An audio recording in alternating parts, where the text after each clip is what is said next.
Hello student, टीके study classes के YouTube channel में सभी विद्यार्थियों का बहुत बहुत स्वागत है।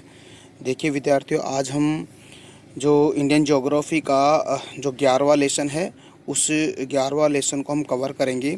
और ये है आपकी यूनिट 4 है और लेसन का नाम है अंतर्राष्ट्रीय व्यापार। ठीक है, तो अंतर्राष्ट्रीय व्यापार के बारे में हम बात करेंगे। आज हम अंतर्राष्ट्रीय व्यापार को कवर करने वाले हैं। तो स्टूडेंट, मेरे साथ आप जुड़े रहिएगा और टीके स्टडी क्लासेस चैनल है उसको लगातार शेयर सब्सक्राइब भी करते रहिएगा।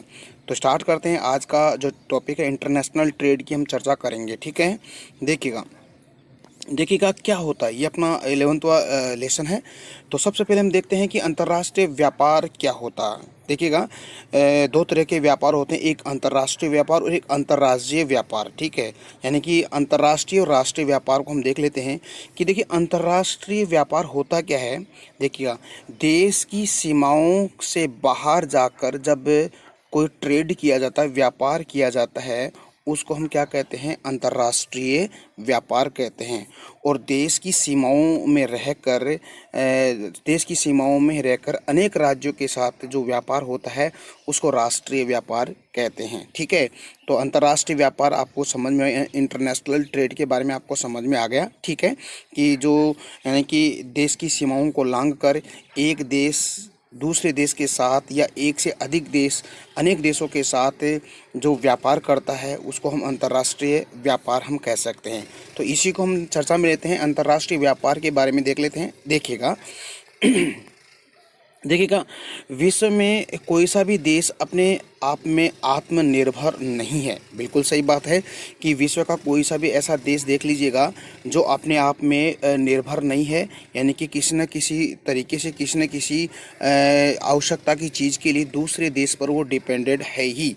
चाहे आप कोई सा भी देश देख लीजिएगा, आज वर्तमान में हम विश्व शक्ति के रूप में हम अमेरिका को लेते हैं, तो अमेरिका भी आत्मनिर्भर नहीं है किसी भी चीज़, यानी कोई सी भी जो रिसोर्सेज है, संसाधन के रूप में। तो कहने का मतलब है कोई सा भी देश है वो अपने आप आत्मनिर्भर नहीं है। इस कारण अंतर्राष्ट्रीय व्यापार सभी देशों के लिए बहुत लाभदायक है। तो इसी ही आवश्यकता की पूर्ति के लिए एक देश दूसरे देश पर व्यापार के लिए आत्मनिर्भर है, यानी कि निर्भर है उसी, या हम यूँ कह सकते हैं दूसरे देश पर डिपेंडेड है। ठीक है, तो एक बार फिर से सुनिएगा, विश्व में कोई सा भी देश अपने आप में आत्मनिर्भर नहीं है। इस कारण अंतर्राष्ट्रीय व्यापार सभी देशों के लिए एक बहुत लाभदायक है। यद्यपि विश्व व्यापार में भारत का हिस्सा कुल व्यापार का मात्र 1% है, फिर भी विश्व की अर्थव्यवस्था में इसकी महत्वपूर्ण भूमिका है। हम यूँ कह सकते हैं कि भारत जो व्यापार के क्षेत्र में अगर देखें तो व्यापारिक क्षेत्र में सिर्फ 1% ही योगदान देता है, 1% ही व्यापार करता है, फिर भी विश्व की अर्थव्यवस्था उसकी बहुत ही महत्वपूर्ण भूमिका है। तो कहने का मतलब है कि हर देश एक दूसरे पर डिपेंडेड है व्यापार को लेकर, ट्रेड को लेकर। ठीक है, देखिएगा भारत की अगर और बात करें तो देखिएगा, भारत कुछ वर्षों में, यानी कि हम पिछले कुछ वर्षों की हम चर्चा करें तो जो अंतर्राष्ट्रीय व्यापार में जो विनिर्माण के क्षेत्र में गतिशीलता और सरकार की उदार नीतियां और बाजारों की विविध रूपता आदि के कारणों के कारण ही तीव्र वृद्धि हुई है। हम यूँ कह सकते हैं कि भारत अब जो इंटरनेशनल जो व्यापार है, यानी कि जो अंतर्राष्ट्रीय व्यापार में धीरे धीरे वृद्धि कर रहा है। और वृद्धि करने का रीज़न क्या है, देखिएगा, एक तो विनिर्माण के क्षेत्र में गतिशीलता। देखिएगा, मैं आपको बताऊं कि अर्थव्यवस्था के 3 क्षेत्रक होते हैं, प्राथमिक क्षेत्र, द्वितीयक क्षेत्र और तृतीयक क्षेत्र। वैसे हम 5 क्षेत्रों की हम चर्चा कर सकते हैं। ठीक है, तो जो मोस्ट एंड इम्पोर्टेंट है प्राथमिक, द्वितीयक और तृतीयक। जो द्वितीयक होता है, द्वितीयक क्या होता है दोस्तों, जो भी संसाधन है उसका रूप परिवर्तित करना, या हम यूँ कह सकते हैं मूल्यवान बनाना किसी भी चीज़ को, तो वो कहलाता है द्वितीयक क्षेत्र। उसी को हम क्या कहते हैं, विनिर्माण हम कह सकते हैं। देखिएगा, विनिर्माण क्या होता है, देखिएगा, एक होता है प्राथमिक क्षेत्र, एक आता है द्वितीयक क्षेत्र, द्वितीयक क्षेत्र और एक तृतीयक क्षेत्र होता है, तृतीयक क्षेत्र होता है। ठीक है, प्राथमिक क्षेत्र में क्या होता है, कोई भी चीज़ जैसे मान लेते हैं कृषि है, खनन है, लकड़ी काटना है, और जैसे डेयरी है, ये सारे के सारे इसी के अंदर आते हैं। तो इसी जो प्राथमिक क्षेत्र का जो रॉ मटेरियल है वो कहाँ जाता है, फिर द्वितीयक क्षेत्र में।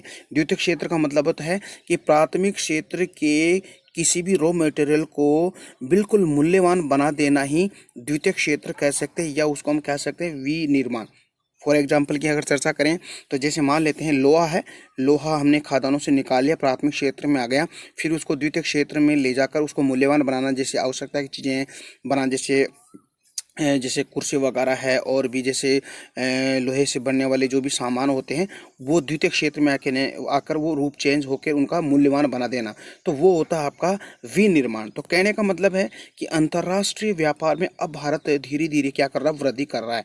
तो उसमें वृद्धि में क्या है, एक तो किसका योगदान है, एक तो विनिर्माण का योगदान है, एक सरकार की उदार नीति। देखिएगा सरकार की उदार नीति क्या है, देखिए दोस्तों, आपने शायद पिछले वीडियो में आपने पढ़ा, एक तो उदारीकरण, उदारीकरण, ठीक है, ठीक है, और एक है वैश्विक व्यापार। ठीक है, देखिए उदारीकरण होता क्या है, उदारीकरण क्या होता है, देखिएगा सरकार के द्वारा जो व्यापारिक व्यापारिक जो नियम है, व्यापारिक जो नीतियां हैं, उस नीतियों में शिथिलता लाना या उसको सरल बना देना। ठीक है, कहने का मतलब व्यापार के क्षेत्र में जो बाउंड था, जो सरकार का नियंत्रण था, उसको नियंत्रण को सरल बनाना या कम करना, वो आपका उदारीकरण कहलाता है। ठीक है, और वैश्विक व्यापार क्या होता है कि एक देश की अर्थव्यवस्था को दूसरे देश की अर्थव्यवस्था के साथ जोड़ना, तो वैश्विक व्यापार कहलाता है। तो उदारीकरण के कारण होता क्या है, हमारे देश के अंदर क्या है कि व्यापार अधिक होने लग गया। ठीक है,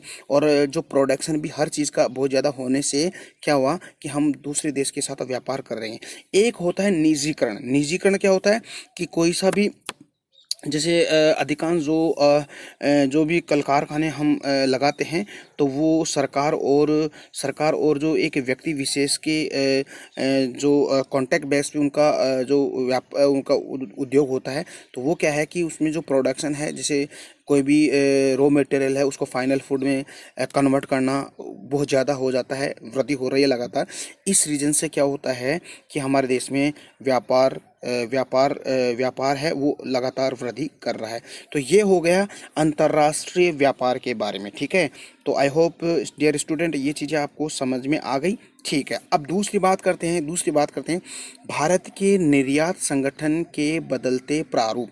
देखिएगा, एक तो एक्सपोर्ट, एक इंपोर्ट। ठीक है, तो हम पहले हम बात करते हैं कि निर्यात के बारे में बात करते हैं कि भारत के निर्यात, यानी कि निर्यात का मतलब क्या होता है कि दूसरे देश के साथ किसी भी वस्तु का व्यापार करना या उसको बेचना है, निर्यात कहलाता है। तो उसके संदर्भ में देखते हैं, तो धीरे धीरे क्या होता है कि जो निर्यात संगठन है उसमें भारत में बदलाव आ रहा है धीरे धीरे। तो वो कैसे आ रहा है उसको देख लेते हैं।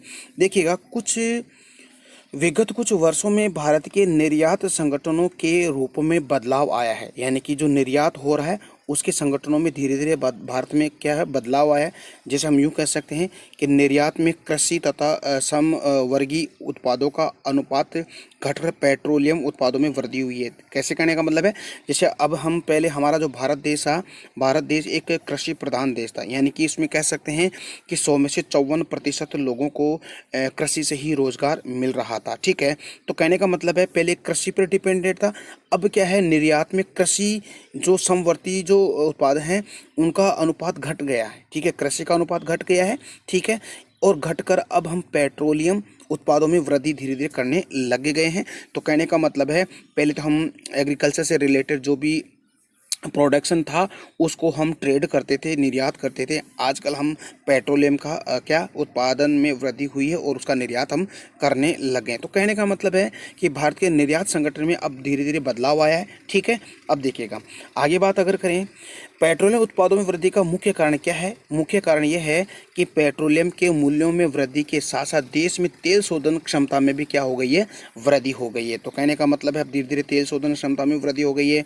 बाड़मेर के अंदर हमने तेल की खोज कर ली है, और भारत के जो जैसे असम के अंदर है डिगबोई है हैं, और जो अपने गुजरात के अंदर अकलेश्वर है, कोयली है, यहाँ पर तेल निकाला जा रहा है। तो इस तेल के उत्पादों में लगातार वृद्धि हो रही है, ठीक है। तो फिर भी अभी तेल के दाम बढ़ चढ़ रहे हैं, ठीक है, आसमान छू रहे हैं, तो वो एक अलग मैटर है। तो हम फिर हम देखते हैं इस टॉपिक में ही देखते हैं, चलिएगा, ठीक है, टॉपिक में आ जाइएगा, ठीक है। तो पेट्रोलियम उत्पादों में वृद्धि का मुख्य कारण पेट्रोलियम के मूल्यों में वृद्धि के साथ साथ देश में तेल शोधन क्षमता में क्या हुए वृद्धि हो रही है। देखिएगा, कहीं देखिएगा, अंतर्राष्ट्रीय प्रतिस्पर्धा के कारण कृषि उत्पादों के अंतर्गत काज, कॉफ़ी है, मसाल है, चाय, दाल आदि का परंपरागत वस्तुओं के निर्यात में गिरावट आई है। परंतु जो आपका जो पुष्प कृषि है उसके उत्पादों में या हम ताज़े फलों में, समुद्री उत्पादों में, चीनी उत्पादों आदि में क्या निर्यात में क्या धीरे धीरे वृद्धि हुई है। तो कहने का मतलब ये हुआ कि जो इसका जो टॉपिक है भारतीय निर्यात संगठन में जो बदलाव आया है उसकी हम बात कर रहे हैं, ठीक है। अब देखिएगा, आगे और बात करते हैं। देखिएगा, भारत में विदेशी व्यापार है। अब विदेशी व्यापार हम क्या क्या, यानी कि आजकल हम जो हीरे जवाहरात है, आभूषण वगैरह है, जो इंजीनियरिंग के जो सामान है ना, उनका ज़्यादा हम क्या करने लगे, निर्यात करने लगे हैं। तो कहने का मतलब ये है कि कृषि उत्पादों में घटोतरी और अन्य उत्पादों में हम क्या निर्यात में बदलाव आकर हम दूसरे देशों के साथ व्यापार करना प्रारंभ कर दिए हैं, ठीक है। अब देखिएगा, अब अगला तीसरा टॉपिक है भारत के आयात संगठन के बदलते प्रारूप। अब देखिएगा, हमने पहले तो निर्यात किया, अब आयात, जो आयातित वस्तुएं थी भारत में, जिस चीज़ की कमी थी हम दूसरे देश से खरीद रहे थे, उनके संदर्भ की हम बात कर लेते हैं। देखिएगा देखिएगा, भारत में 1950 से लेकर 1960 के दशक, यानी कि 1950 से लेकर 1960 का जो 10 वर्षों का अंतराल था, जिसको हम दशक कह सकते हैं, उस दशक में आयात की मुख्य वस्तुएं खाद्यान्न थी, पूंजीगत माल था, मशीनरी थी। और 1960 के दशक के आयात की प्रमुख वस्तुएं खाद्यान्न, जो पूंजीगत माल, मशीनरी और जो उपकर थे, ठीक है, इसको आप हटा दीजिएगा, जो मशीनरी थी आदि का हम क्या करते थे, आयात करते थे, ठीक है। परंतु 1970 के बाद में क्या होता है, 1970 के दशक के बाद में हमारे भारत में जो हरित क्रांति है, हरित क्रांति की सफलता के कारण खाद्यान्नों में आयात में कमी होने लग गई है। यानी कि हरित क्रांति से क्या होता है कि हमारे जो देश के अंदर जो हरित क्रांति से जो खाद्यान्न जो प्रोडक्शन था वो उसका सबसे ज़्यादा प्रोडक्शन होने लगा, यानी खाद्यान्न वस्तुओं का सबसे ज़्यादा उत्पादन होने लगा है। तो हम दूसरे देश पर यानी कि खाद्यान्न पर डिपेंडेंट नहीं हुए, ठीक है। कहने का मतलब है, पहले हम देख लेते हैं कि जो हरित क्रांति क्या है। देखिए, हरित क्रांति का सबसे पहले जो हरित क्रांति जो शब्द है वो विलियम गोड के द्वारा दिया गया था। और विश्व में हरित क्रांति का जो जनक है वो था नॉर्मन बोरलॉग था, ठीक है, नॉर्मन बोरलॉग था। और फिर हमारे भारत के अंदर अगर हरित क्रांति का जनक कहें तो एम.एस. स्वामीनाथन थे, ठीक है। तो एम.एस. स्वामीनाथन के द्वारा 1966 यानी कि 1966-67 के अंदर हरित क्रांति प्रारंभ हुई, जिससे हमारे जो खाद्यान्न फसलों में लगातार वृद्धि हो गई, ठीक है। तो कहने का मतलब है कि 1970 के दशक के बाद हरित क्रांति की सफलता के कारण खाद्यान्नों का आयात कम हो गया, यानी हम जो आयात कर रहे थे, खरीद रहे थे, उन खाद्यान्नों का धीरे धीरे आयात कम हो गया। और 1973 में आए ऊर्जा संकट के कारण उर्वरक और पेट्रोलियम की आयात हमारे धीरे धीरे भारत में बढ़ना प्रारंभ हो गया। तो ये तो था हमने भारत के आयात संगठन के बदलते प्रारूप और भारत के निर्यात संगठन के बदलते प्रारूपों की हमने बात कर ली है। अब हम बात करते हैं कि भारत के व्यापार की दिशा की हम बात करते हैं। देखिए, भारतीय व्यापार की दिशा क्या है उसको देख लेते हैं। देखिएगा, भारत के व्यापारिक संबंध विश्व के अधिकांश देशों और प्रमुख व्यापारिक गुटों के साथ है। देखिएगा, जो भारत के जो व्यापारिक जो रिलेशन थे, यानी कि ट्रेड रिलेशन थे, व्यापारिक जो संबंध थे, अनेक देशों के साथ अच्छे संबंध रहे हैं दोस्तों, ठीक है। जिसके कारण हमारे भारत में जो व्यापारिक जो दिशा है वो धीरे धीरे रफ्तार पकड़ने लग गई थी, ठीक है। तो भारत के व्यापारिक संबंध विश्व के अधिकांश देशों के साथ प्रमुख व्यापारिक गुटों के साथ अच्छे रहे हैं। वर्ष 2004-05 की अगर हम बात करें, देखिएगा, अब यहाँ हम जो पुराना डेटा है उसी को तो पढ़ेंगे, ठीक है।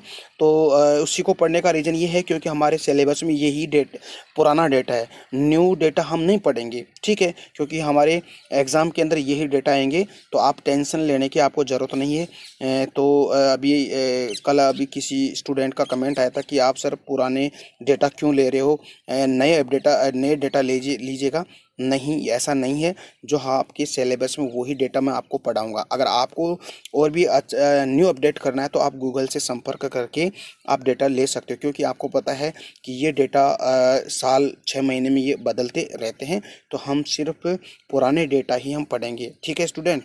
तो देखिएगा, 2004-5 के आंकड़ों के अनुसार भारत का जो कुल निर्यात मूल्य था वो 3560.7 हजार करोड़ रुपए था, ठीक है। यानी कि 3560.7 हजार करोड़ रुपए था 4-5 में हमारे जो भारत का, ठीक है।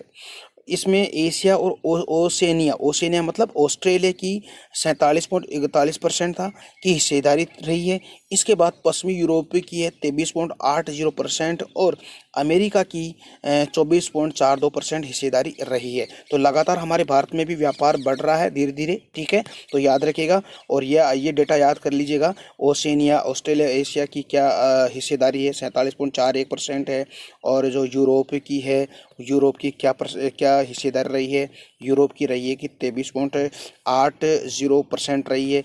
अमेरिका की 24.42% हिस्सेदारी रही है। तो इसको आप याद रखिएगा। फिर हम इसी वर्ष की और बात करें तो 2004-5 में भारत का कुल जो आयात था वो 4810.6 हजार करोड़ रुपए था, ठीक है। आयात हम जो वस्तुओं को खरीद रहे थे तो वो हमारे 4810.6 हजार करोड़ रुपए था, जिसमें एशिया और ओसेनिया यानी कि ऑस्ट्रेलिया का मात्र सर्वाधिक 35.40% रहा है।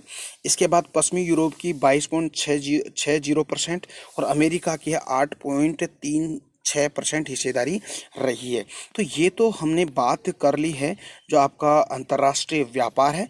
अंतर्राष्ट्रीय व्यापार में हमने पहला टॉपिक पढ़ा है, एक तो आपका अंतर्राष्ट्रीय व्यापार, दूसरा हमने टॉपिक पढ़ा है भारत के निर्यात संगठन के बदलते प्रारूप, तीसरा टॉपिक हमने पढ़ा है भारत के आयात संगठन के बदलते प्रारूप, और चौथा हमने भारत के व्यापार की दिशा के बारे में हमने पढ़ा है।